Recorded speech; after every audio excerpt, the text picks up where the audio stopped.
메시아이신 예수님께서 이 땅에 계실 당시 예수님과 동행하는 내내 제자들의 마음을 짓누르고 혼란스럽게 하는 일이 있었다. 그것은 침례 요한의 참혹한 죽음이었다.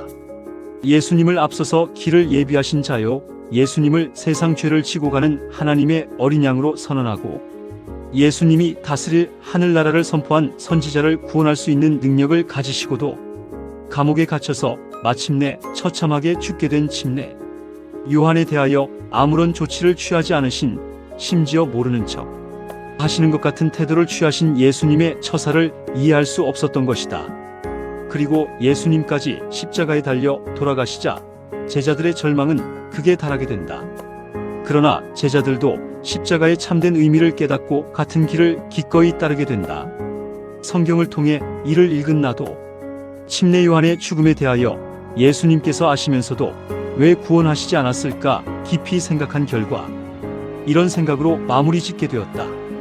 그것은 침례 요한 말고도 십자가 이후로 예수님을 하나님이시요 메시아로 믿고 따르는 수많은 순교자들이 나타날 것인데, 만약 당시 침례 요한을 구출하셨더라면 예수님의 재림 때까지 나타날 구출되지 못할 수많은 순교자들이나 고난받는 사람들은 무슨 희망으로 견딜 수 있겠느냐는 것이다.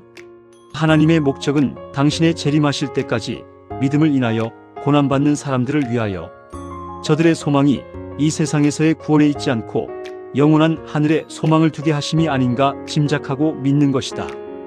우리도 이 세상 삶에서 많은 고난이 닥칠 때 그것이 소망대로 해결되지 않을 때도 있으나, 심지어 예수님에게서도 버림받은 것처럼 보이는 침례 요한과 같은 죽음에 이른다 할지라도 그것이 우리를 침울하게 하지 않고 하늘을 바라보고 끝까지 믿음을 굳게 지키게 되는 하늘의 평안을 갖는 것이다.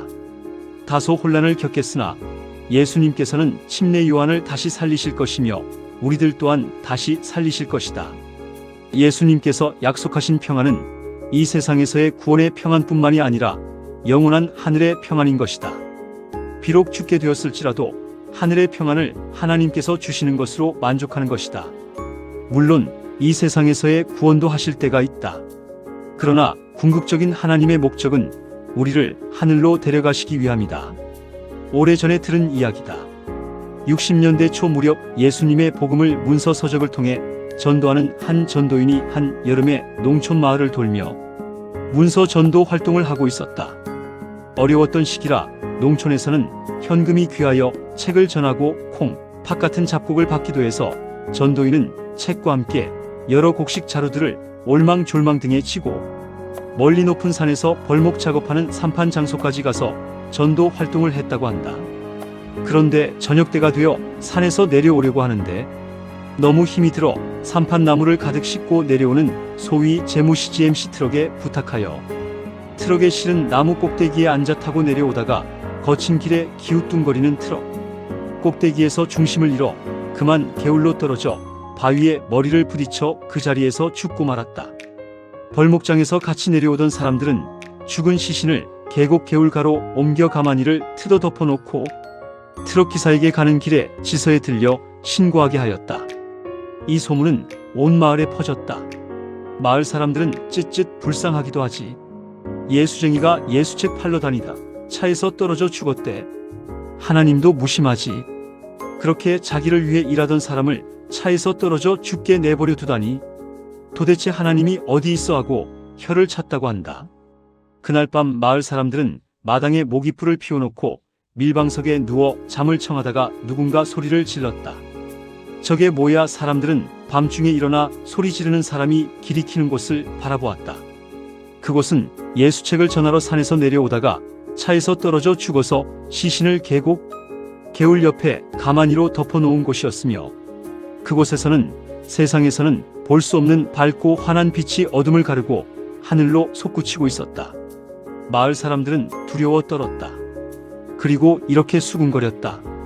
아마도 자기를 위해 전도하다가 죽은 예수쟁이를 위해 하나님께서 천사를 보내 시신을 지키시는가 봐.